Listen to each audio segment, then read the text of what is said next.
like you've heard my colleagues do on this panel, it's Donald Trump, baby. Yep. It's all about Donald Trump, right? The old pivot. We're not going to talk about what's going on in Somalia and not going to talk about what's going on in Minnesota with this massive fraud scandal. We're going to talk about Donald Trump. With my remaining seconds, can we play the video I have, Mr. Chairman? Hey, Patriots, buckle up. This one's straight fire. The media screaming this story is about racism, but there's an old political proverb that nails it perfectly. When the facts are against you, pound the table. And today, Democrats did exactly that, right up until Eli Crane hit play on that video. The second it rolled, the room went dead silent. No shouting, no pivots, no Trump rants. Just cold, hard facts about massive fraud, taxpayer money vanishing, and a scandal so explosive they don't even want to say its name out loud. Stick with me, this hearing exposed something way bigger than one program in Minnesota. It shows exactly why they're panicking and why they're losing. This, of course, comes after weeks of viral videos from a young man YouTuber who was literally creeping around daycares by himself, making claims about fraud that were not there. And then the vice president and the FBI director were retweeting these videos without even verifying if they were true. So we're not accusing people of being xenophobic and racist. They are being xenophobic and racist, including the President of the United States. And I want to say, for one, that I stand with the Somali and the immigrant community standing here today. Mr. Hudson, are you just hearing from Republicans on this, or are Democrat constituents like, oh my God, I'm struggling to put my kids in school, struggling to make ends meet, and my tax dollars are being robbed by people, and then they're sending it all over the place, and this is complete fraud. What is going on, and why hasn't anything been done about it? I'll give you a personal example. So my family, my in-laws in particular, are politically diverse. A lot of them vote for Democrats, and they're fairly apolitical. They're not like me, all plugged in. And so I kind of use them as a bellwether for what the people are thinking. Across the board, everybody is upset about this fraud. And I'm guessing when you guys bring this up, whether it's to the Walz administration, whether it's to the AG, the number one thing that comes back at you is you're a racist, you're a white supremacist, or you're an Islamophobe. As we've seen Governor Walz now trying to answer for these questions, he's doing it at the national level. Do you guys hear the same thing at the state level as well? Yes, absolutely. They always pivot to the divisive. As I stated in my opening statement, it's diversion, right? We're going to talk about personalities. We're going to talk about partisan politics.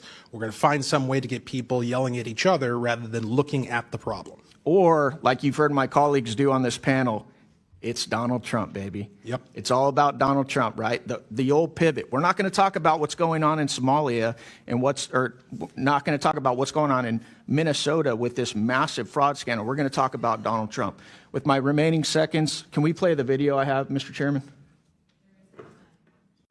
horta aad iyo aad aan ugu faraxsanahay in maanta safaari aan soo gaarnay sida dadka badan ay u og yihiin ciyaalkeena yaryar ilaa iyo number la eg 20 milyan oo ciyaal iskuuley ah waxay cuntadooda ka helaan iskoolka kaliyo marka waxaan fursad u helnay in aan sharci soo gudbino oo la dhahayo Meals Act oo u fududeynayo in waqtigaanay pandemic aan ku jirno oo dhalinyarada iskoolka aynan joogin oo guryahooda ay joogaan aynan gaajoonin oo familkoodi wili ay fursad u helaan in cunto ay helaan oo meelo qaarkood laga qaybinayo ay cuntada ka soo qaadan karaan marka aadaan ugu mahadcelinayaa safari in ay tahay meelaha sayti oo diyaarinooyo cunto maalin kasto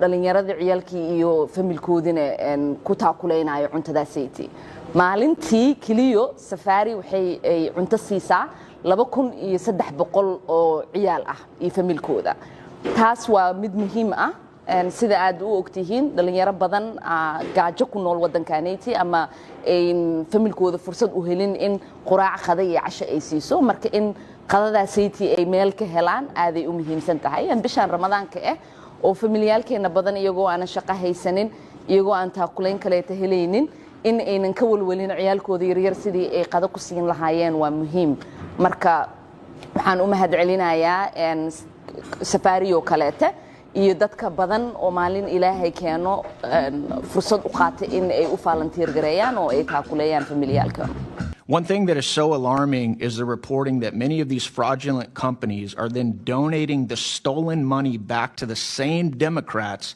that are protecting them and advocate for these very programs. Is that correct, Mr. Hudson? I would agree with that statement. Well, we just had one of my Democrat colleagues said these are just opinions. You know, are these guys donating money back to Democrats? Yes, they are.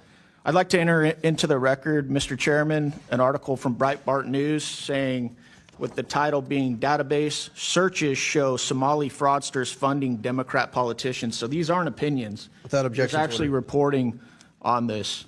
Are you guys aware? You guys are elected officials in Minnesota, right? Are you guys aware of the reporting that some of the stolen money is getting funneled back to the Islamic terror group Al-Shabaab in Somalia? Mr. Robbins. Yes, sir. And we have evidence of it going back as far as 2012, where a man was convicted of sending $21,000 to Al-Shabaab. In 2011, 2 Minnesota women were convicted of sending money to different groups. Someone else, we have multiple references of how the Al-Shabaab takes a cut when the money gets to Somalia through the Hawala network. So I think there's ample evidence on this and federal convictions. Yeah, that's outrageous. In that congressional hearing, Representative Eli Crane didn't yell or grandstand. He simply played video evidence tied to the ongoing Minnesota daycare and food program scandal, billions in taxpayer dollars allegedly stolen, laundered, and worse. And immediately, the usual Democrat playbook kicked in. Not denial, not facts, not accountability, just deflection on steroids. You're xenophobic. You're racist. You're Islamophobic. The claim wasn't the fraud didn't happen. The claim was noticing it as immoral.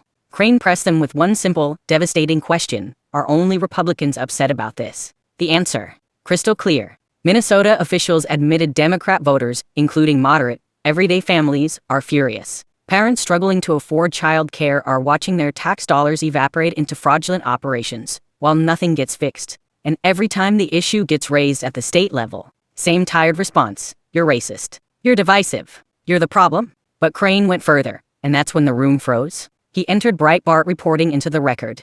Individuals tied to these fraud cases were donating money right back to Democrat politicians. The same politicians defending those programs. That's not opinion. That's documented campaign finance data. Even more chilling, testimony confirmed portions of this money were allegedly funneled overseas, including to regions controlled by Al-Shabaab, using informal money transfer networks. Federal convictions going back over a decade were cited as evidence. At that point, the hearing wasn't about politics anymore. It was about systemic abuse. Taxpayer money meant to help families during the pandemic was allegedly laundered through fake nonprofits, redirected into political campaigns, and in some cases sent overseas to dangerous places. And when lawmakers finally ask questions, the response isn't reform. It's character assassination. This is the call rot. If corruption gets wrapped in the language of charity, Democrats will defend it forever. They claim without government-run programs, help won't reach communities. But what we're seeing isn't charity, it's controlled redistribution, where waste and fraud get tolerated because they benefit the political class.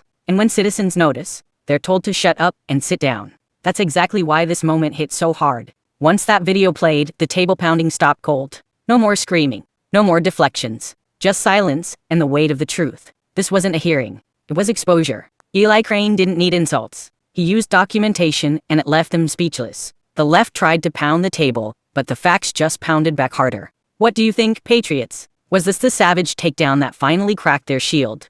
Or are they still gonna try spinning it? Drop it in the comments right now. Was Crane's video drop the McDrop of the year? Smash that like button if you're done with the hypocrisy and ready for real accountability. Hit subscribe, ring the bell. We're exposing these scandals every single day. No filter. America first. Always. Catch you in the next one.